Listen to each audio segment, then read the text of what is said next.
Pegadaian.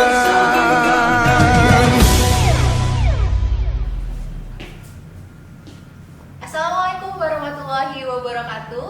Om Swastiastu, Namo Buddhaya, salam kebajikan. Halo insan Pegadaian di seluruh Indonesia, apa kabar? Semoga dalam keadaan baik dan sehat selalu ya. Dan saya Valis dari Pegadaian Kanwil 9 Jakarta. Bertemu kita dalam podcast Gayang Fraud dengan tema Fresh Air. Dan di sini tentunya saya tidak sendirian karena saya bersama Bapak Dul Trisno. Beliau merupakan Deputi Bisnis dari area Tanjung Priuk, kantor wilayah 9 Jakarta. Bagaimana kabarnya Bapak? Sehat? Alhamdulillah. Semakin ganteng ya Bapak? Sudah lama. Sudah lama. Baik, terima kasih Pak Dul atas kehadirannya. Bapak sudah berkenan dalam podcast kami. Dan tentunya seperti judul podcast dan juga temanya ya Bapak, hari ini kita akan membahas bagaimana peranan Bapak ini memberikan fresh air di Pegadaian dan juga tentunya tentang fraud seperti itu. Pak Dul ini karirnya juga sudah cukup panjang di Pegadaian ya Pak ya, journey sudah cukup panjang seperti itu. Dan sudah cukup menguasai di beberapa wilayah di Indonesia, gitu ya Pak ya. Asalnya dari Brebes, gitu ya Pak, betul. Terus pernah di Kanwil Solo, terus kemudian pernah di Semarang, terus pernah di Balikpapan, Manado, dan sekarang di Kanwil 9 Jakarta. Nah, boleh dong Pak diceritain kepada kami semua gimana sih pengalaman Bapak yang paling berkesan gitu ya selama bekerja di Pegadaian dari awal hingga saat ini. Oke, terima kasih Mbak Fadis. Assalamualaikum warahmatullahi wabarakatuh. Waalaikumsalam. Selamat siang, salam sejahtera untuk kita semua. Alhamdulillah ya Mbak Fadis, selama kurang lebih 27 tahun berkarir di Pegadaian, tentunya banyak pengalaman yang saya dapat. Ada pengalaman sedih, ada pengalaman bahagia, ada pengalaman berkesan dan lain sebagainya. Iya. Salah satu contoh pengalaman sedihnya ya ketika kita menerima SK mutasi yang dimutasikan jauh entah di mana, yang notabene daerah itu belum saya kenal sama sekali. Sedihnya kalau misalkan dalam satu unit kerja terus kita menemukan sesuatu yang kita rasa tidak pas dan lain sebagainya yang berujung kepada terjadinya fraud dan lain sebagainya. Nah, di samping kesan sedih pastinya ada kesan bahagia. Karena kesan bahagianya apa? Pada saat kita ditempatkan di tempat yang baru, pasti kita bisa dapat pengalaman-pengalaman baru, teman-teman baru, saudara-saudara baru, sahabat-sahabat baru. Karena saya terus terang bekerja, ada yang menjadi pedoman saya, yaitu salah satu hadis ya. Jadi kalau pengen sukses, merantaulah. Kalau kita kehilangan saudara di tempatmu yang dahulu, maka kamu akan mendapatkan saudara yang baru di tempat yang baru. Itu salah satu. Itu salah satu yang membahagiakan. Terus kebahagiaan lain, yaitu pada saat kita bekerja mendapatkan apresiasi. Karena bagaimanapun secara manusiawi lah ya, bahwa kita juga butuh pengakuan. Jadi kebetulan di beberapa tempat di mana saya pernah bertugas memang ada kesan yang membuat saya bahagia meskipun prestasi tersebut belum nasional, tapi paling tidak bagi saya itu merupakan satu pengakuan. Contohnya misalkan saya pernah mendapatkan prestasi The Best Perform Brand Manager. Oh, luar biasa sekali. Terus beberapa kali saya juga naik panggung pada saat Rakorwil. Artinya naik panggung tersebut itu diberikan reward, diberikan apresiasi karena mungkin pertumbuhan terbaik, pencapaian kinerja terbaik dan lain sebagainya. Nah, dan saya juga pernah mewakili Kanwil Semarang untuk ikut lomba secara nasional Pegadaian Service Award, baik standar layanan maupun standarisasi outlet. Pernah juga mewakili dulu di area Purwokerto presentasi terkait dengan budaya kerja di kantor pusat. Jadi itu beberapa hal yang membuat saya di situ ada kesan bahagia karena tadi saya sebutkan bahwa ada pengakuan perusahaan terhadap apa yang saya kerjakan.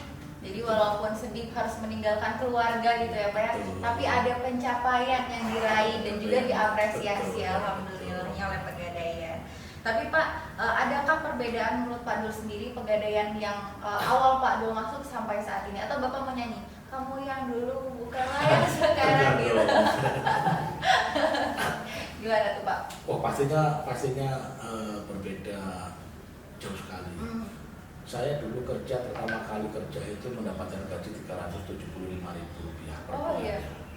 Dibandingkan Tahun berapa Bapak? tahun 95. 95. Dibandingkan dengan sekarang minimal udah UMR.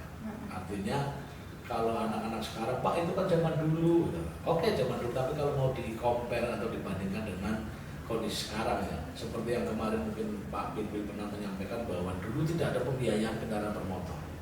Dengan gaji 375 kita tidak bisa beli motor. Tapi sekarang dengan gaji UMR rata-rata pembiayaan kendaraan bermotor itu di angka 600 sampai katakanlah 1,5 juta. Teman-teman masih ada sisa untuk biaya hidup. Tetapi zaman dulu boro-boro.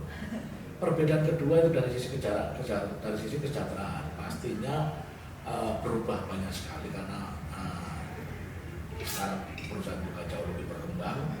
Fitur-fitur produk juga jauh lebih berkembang. Dulu tidak ada unit pelayanan cabang, sekarang ada unit pelayanan cabang. Dulu tidak ada colocation, sekarang ada colocation. Dulu belum ada namanya kredit mikro, sekarang ada kredit mikro. Bahkan berkembang kepada pelayanan-pelayanan jasa lainnya. Contoh misalkan ada multi payment online, ada cashless, ada segala macam. Dan satu hal yang pasti yang berbeda sekali bahwa dulu yang tidak mungkin dalam benak pegawai Pegadaian, tidak mungkin Pegadaian bisa online. Betul. Sekarang bisa online.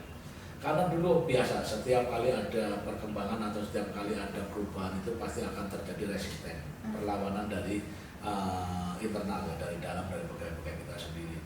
Sudahlah kita cukup sekian, kita cukup seperti ini. Tetapi bahwa perubahan membawa dampak lebih baik, ya. Contoh misalkan, dulu sebelum Pegadaian online, pegawai kita sudah cukup seperti ini, tapi begitu mati listrik, katakanlah seperti itu, kita kan belum, kok mati listrik, harusnya kayak kemarin kan gampang lebih mudah. Iya. Jadi pada akhirnya perubahan itu akan membawa resistensi, tapi resistensi itu pada akhirnya juga pelan-pelan akan hilang dengan sendirinya. Karena apa? Kita tetap menyadari bahwa kita berubah itu merupakan satu kebutuhan. Betul sekali, karena dunia juga berkembang gitu ya Pak ya. Karena perusahaan ini juga harus survive, harus berkembang, dan oleh karenanya perusahaan juga tetap harus mengikuti perkembangan itu sendiri. Berarti Pegadaian ini sekarang juga lebih grow up lagi gitu ya Pak ya. Kalau perempuan biasanya kan lebih glow up, Pegadaian lebih grow up gitu ya. Dan di Pegadaian sih kan juga sudah mulai bertransformasi, jadi beberapa hal juga sudah didukung dengan digitalisasi. Nah masuk ke pembahasan lebih dalam lagi nih Pak, tadi kan tema kita tentang fraud gitu ya Pak ya. Apakah memang dari dulu itu sudah sering terjadi fraud, apa semakin kesini fraud itu semakin meningkat lagi, atau ada kasus-kasus seperti apa sih pandangan Bapak sendiri tentang fraud itu kan ini? Nah, kalau terkait dengan fraud sebenarnya nggak dulu, sekarang pasti ada, ada Mbak. Jadi pengalaman dulu zaman saya masih jadi penaksir itu banyak fraud terjadi itu biasanya karena taksiran tinggi. Dan taksiran tinggi itu karena dipicu justru bukan dari pegawai, tapi dari pimpinan cabang. Nah, kalau kasus fraud yang terjadi sekarang itu lebih kepada pelakunya itu banyak kan malah justru di levelan bawah. Di levelan pinca malah boleh dibilang 1-2, tapi di levelan staff itu sudah betul lebih banyak.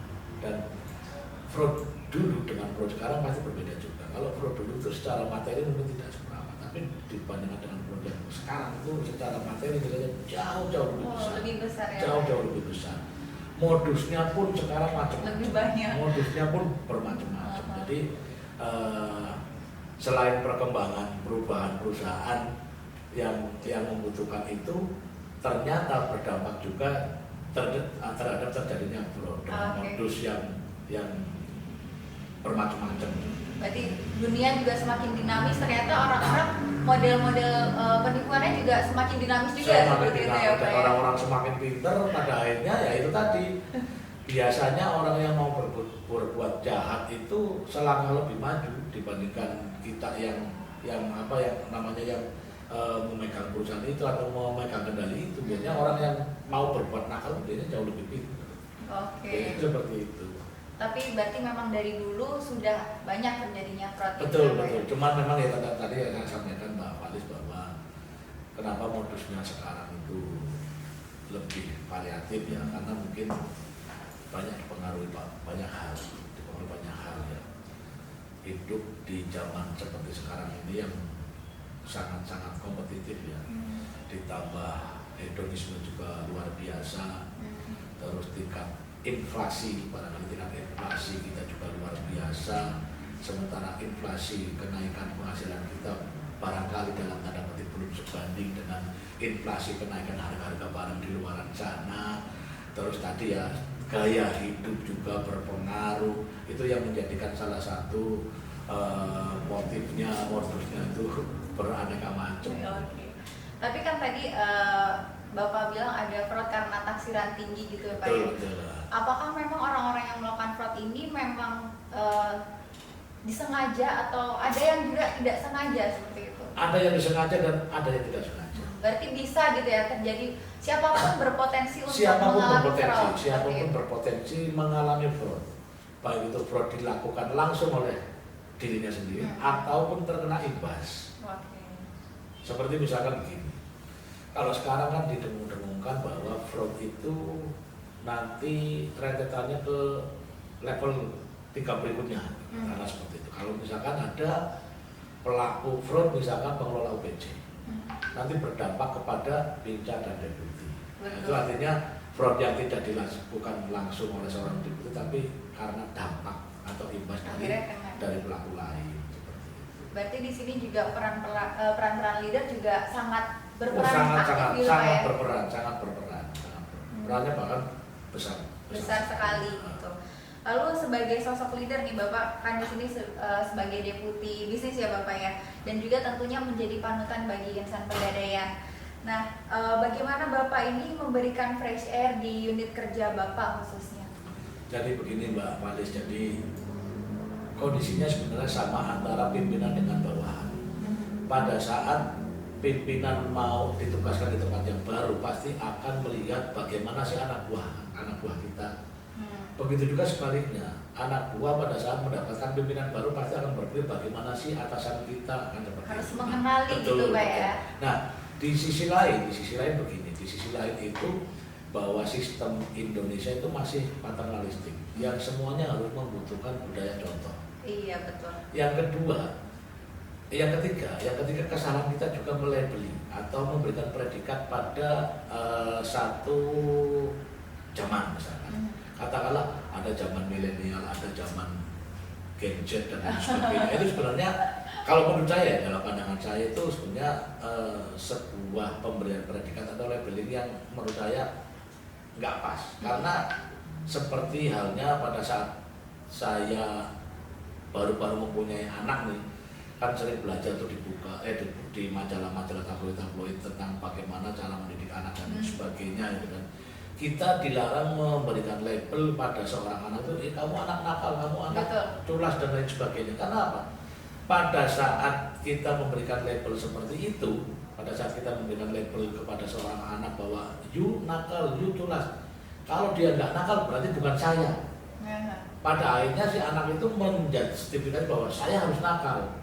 Seperti halnya karakter-karakter karena generasi milenial, orangnya seperti ini dengan ciri-ciri seperti ini, Gen Z harus seperti ini. Nah, itu yang menjadikan teman-teman ya mohon maaf ya, akhirnya karakter saya kan sudah begitu. Betul.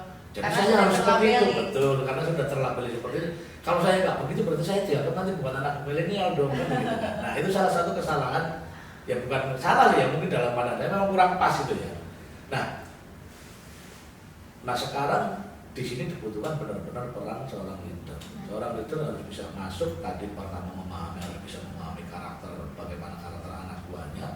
Yang kedua bagaimana kita melabeli sebuah generasi atau melabeli anak buah kita mau seperti apa. Nah, terus bagaimana kita menerapkan sisi leadership yang pas buat mereka. Itu yang susah ya Pak ya? Betul, karena bagaimanapun seperti halnya seorang dokter mendiagnosa sebuah penyakit. Kalau kita diagnosanya sudah pas, insya Allah pemberian obat itu pasti akan pas. Begitu juga dengan kondisi anak-anak sekarang. Saya menyadari betul bahwa di samping tadi ada perkembangan perusahaan yang berbeda antara perusahaan yang dulu dan perusahaan sekarang, begitu juga ada karakter tadi. Di generasi-generasi itu memang ada karakter-karakter yang mencirikan bahwa dulu harus punya sekarang seperti apa. Contoh lagi sekarang ini, kalau saya dulu zaman saya kecil, orang tua bilang A, kita harus nurut A. Kalau sekarang kita nggak usah jauh-jauh lah, contoh katakanlah kepada anak kita, Dek tolong suara TV-nya dikecilin. Dikecilin apa tidak? Nggak bakal tambah dibesarin suaranya. Itu artinya kita juga harus belajar terkait dengan itu supaya bisa memberikan treatment yang pas. Nah, sebagai seorang leader juga tadi, kalau kita mau memaksakan konsep yang saya miliki, cocok nggak nih buat teman-teman yang jadi anak buah kita, yang jadi bawahan kita? Belum tentu. Makanya bagi saya pribadi, saya lebih suka memanajemi dalam sebuah unit kerja itu dengan pola seperti main layang-layang. Artinya apa? Tarik ulur. Bukan panas-panasan ya Pak? Kalau panas-panasan belang hitam. Tapi kita seperti bermain layang-layang. Bagaimana layangan itu harus naik, maka benang harus diulur. Jadi kita ulur dulu, begitu kita mau naik, kita tarik. Seperti halnya itu juga manajemen yang saya lakukan di setiap unit kerja yang saya pimpin. Bagaimana saya mau mengerti kondisi mereka, setelah kita mengerti kondisi mereka, ayo kita terapkan pola yang harus saya berikan. Jadi saya harus mengerti mereka dulu supaya mereka juga mengerti saya. Pada akhirnya nanti ketemu satu titik frekuensi yang sama, disitulah kita baru bisa memberikan sesuatu yang dimaui sesuai dengan visi misi saya. Seperti itu. Jadi memang harus bisa memberikan seperti itu. Dan yang paling pasti dan yang paling penting, setiap kehadiran kita itu dimanapun kalau bisa harus bisa memberikan warna, harus bisa memberikan situasi suasana yang mungkin berbeda dengan yang terdahulu. Karena biasanya anak buah kita, kalau kita sudah mendapatkan pimpinan katakanlah nyaman bagi dirinya, pasti akan selalu dibanding-banding. Iya betul. Kok beda dengan yang dulu ya? Kok beda dengan padahal yang dulu? yang pemimpin itu punya ciri khas masing-masing, ya punya style. Punya gaya gitu dan ya. style yang berbeda-beda. Makanya saya juga senang sekali dan tertarik sekali dengan konsep agile leadership. Karena kita bisa menerapkan dimanapun sesuai kebutuhan dan siapapun nanti yang jadi bawahan kita. Dan harus siap gitu. Harus siap. Tapi Pak, saya pengen tahu nih bagaimana Bapak kan di area ya Pak ya, bagaimana Bapak menerapkan kepada teman-teman di area khususnya itu supaya tidak terlibat dalam kasus-kasus fraud gitu. Apakah memang ada sharing session rutin atau seperti apa gitu? Nah kalau saya yang selama ini saya terapkan memang begini. Jadi saya banyak program ya yang pernah saya bikin pada saat saya jadi pimpinan cabang, apalagi saya jadi deputi bisnis itu. Pada saat saya menjadi pimpinan cabang, salah satu monitoring yang saya pakai untuk bisa melihat bahwa teman-teman kita itu berpotensi untuk fraud atau tidak, itu biasanya dari sisi gaya hidup. Karena salah satu tugas pimpinan juga kita harus memonitor gaya hidup teman-teman kita. Berarti memang poinnya benar ya Pak, harus benar-benar mengenali. Betul, mengenali karakternya teman-teman di unit kerjanya kita harus paham. Harus paham betul. Karena kalau kita melihat dari sisi gaya hidup disesuaikan dengan pendapatan kita, pas nggak, cocok nggak? Iya betul. Itu yang pertama. Yang kedua, saya pun kebetulan pernah bikin program namanya Anjang Sana Rumah Pegawai dengan dikemas dalam bentuk arisan pegawai. Jadi nanti saya bisa melihat si A dengan pendapatan sekian di rumahnya katakanlah terlihat seperti apa, nanti kan bisa terlihat, ya kan? Iya. Terus yang ketiga, monitoring saya, pengawasan saya itu kadang malah tidak tersistem. Dalam arti tidak mengikuti sistem yang ada di Pegadaian. Tapi monitoring yang bersifat yang tidak kelihatan lah. Tapi saya tahu bahwa si A mau seperti apa, mau si B seperti apa, bisa dilihat dari situ. Salah satunya. Terus kalau saya memberikan contoh morning briefing itu kan ibaratnya sudah harus menjadi rutinitas kita yang harus kita kerjakan ya. Harus ya. Menanamkan juga ya pemahaman bahwa yang namanya perbuatan fraud itu berdampak seperti ini, berdampak seperti ini. Bagaimana kita memberikan kontribusi yang terbaik buat perusahaan itu juga berdampak nanti seperti ini. Dan yang paling utama sebenarnya yang pengen saya tanamkan itu supaya bisa tumbuh meaning purpose-nya dari masing-masing pegawai yang harus hadir. Ya, karena selama ini terus terang untuk di levelan pejabat mungkin meaning purpose sudah tampak ya, tapi yang belum terlihat itu di levelan staff. Karena kalau kita sudah punya meaning purpose, itu sudah nggak mikir masalah uang lagi. Tapi bagaimana kita bisa bermanfaat buat perusahaan ini, bagaimana kita harus bisa memberikan kontribusi yang terbaik buat perusahaan ini. Jadi sebenarnya itu. Nah, saya dulu pernah bikin proposisi terkait dengan teori kesejahteraan. Teori kesejahteraan yang berlaku di Pegadaian. Jadi begini, untuk mengurangi tingkat resisten pegawai, terutama terkait dengan kesenjangan gaji. Kenapa produk Kresna nggak dikembangkan lebih jauh? Kenapa tuh? Karena teman-teman kita itu kan sebenarnya cemburu. Teman-teman kita cemburu dengan teman-teman di perbankan. Kenapa orang kerja di perbankan itu kelihatan bonafit? Iya. Kelihatan duitnya banyak dan lain sebagainya. Karena ternyata setelah saya pelajari di lembaga seperti perbankan itu ada namanya fasilitas kesejahteraan berupa kredit kesejahteraan pegawai. Oh, berarti memang khusus untuk pegawai gitu ya Pak ya? Nah, akhirnya itu coba saya bikin, saya ramu dalam bentuk proposisi, saya ajukan. Dan sekarang termasuk yang salah satu yang sudah dihasilkan. Karena apa? Pada saat teman-teman kita pengen, kan biasanya kan begitu kita jadi pegawai, apalagi yang orang-orang kampung itu tuntutannya kan, lu kamu udah kerja berapa tahun belum punya mobil, lu kamu kerja berapa tahun belum punya rumah. Nah, produk Kresna sebenarnya bisa dimanfaatkan betul. Karena apa? Kita bisa pinjam dengan plafon pinjaman lebih besar. Terus kita bisa pinjam dengan plafon jangka waktu pinjaman lebih lama. Yang padanya kita masih mampu untuk bisa mengembalikan dan masih ada sisa uang atau sisa gaji yang kita mampu. Kita bisa hidup dan kita punya sesuatu gitu. Dan itu yang saya adopsi dari perbankan dan alhamdulillah itu sudah diterapkan di Pegadaian. Luar biasa sekali. Hanya yang belum ada di Kresna itu namanya seberaka. Seberaka itu misalnya begini. Jadi produk Kresna nanti pengennya berkembang ke sana. Misalkan pegawai mau hajatan mantu misalkan. Pada saat yang bersamaan jadwal mantunya sudah dekat, kita nggak punya apapun misalkan, kalau tidak ada uang, bisa dong seberakan pinjam kerja untuk waktu 2 atau 3 bulan. Katakanlah bahasa kerennya ya Kresna fleksi lah misalkan seperti itu. Itu yang belum ada. Nah, kalau itu yang sebenarnya sudah terjadi Mbak Palis. Jadi dulu itu tuntutan kenaikan gaji.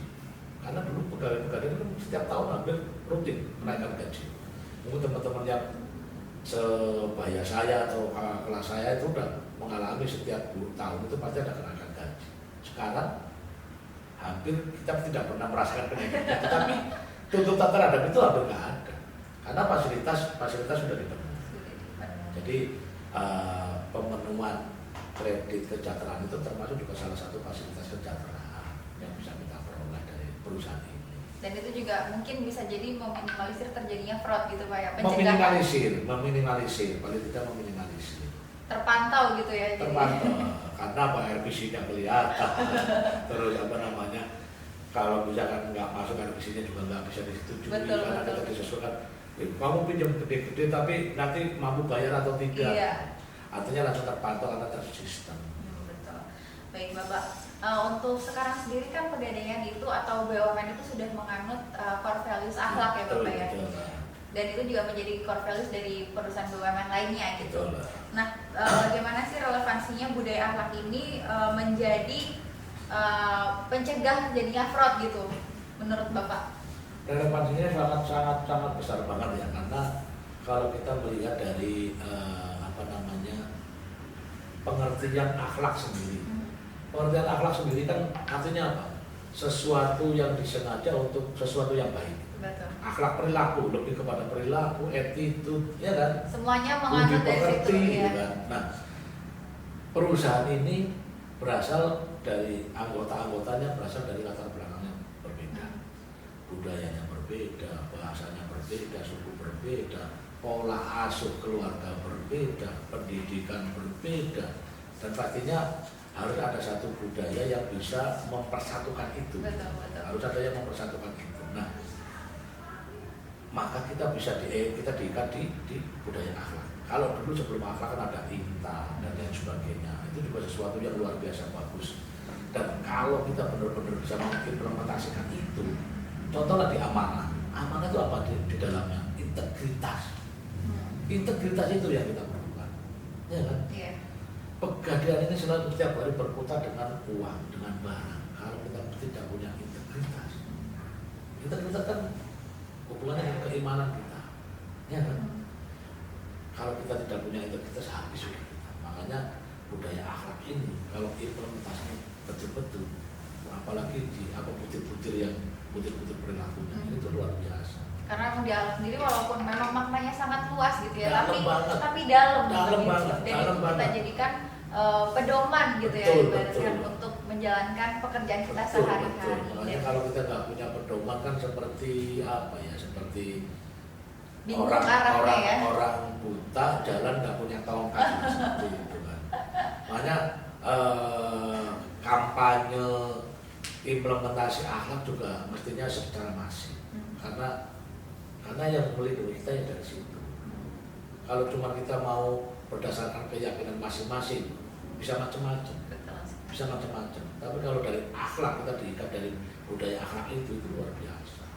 Serius. Dalam makna ya Pak ya. Dalam banget. Baik. Terakhir nih Pak, apa sih harapan Bapak dan juga pesan Bapak mungkin sebagai leader yang dapat memberikan praise air di Pegadaian yang berkaitannya dengan Ganyang Fraud nih Pak? Yang pasti harapan saya bahwa ke depan tidak ada lagi kejadian atau kejadian fraud ya, seperti yang hampir tiap saat kita akhir-akhir ini yang kita dengar terus. Harapannya itu berkurang dan bahkan tidak ada sama sekali. Tapi jauh dari itu, lagi-lagi kembali ke kampanye kita bahwa kampanye kita jangan cuma ganyang fraud, tapi bagaimana sistem kita dibuat, diformulasikan untuk bisa di sisi pencegahan. Karena mestinya mencegah itu lebih baik daripada mengobati. Kalau sudah terjadi luka, apapun itu susah untuk mengobatinya. Tapi kalau kita masih bisa mencegah, kenapa enggak kita lakukan?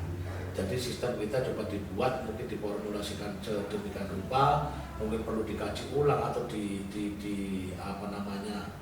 dibuka kembali seperti apa supaya bisa sistem pencegahannya itu yang harus mungkin di porsinya digedean lagi.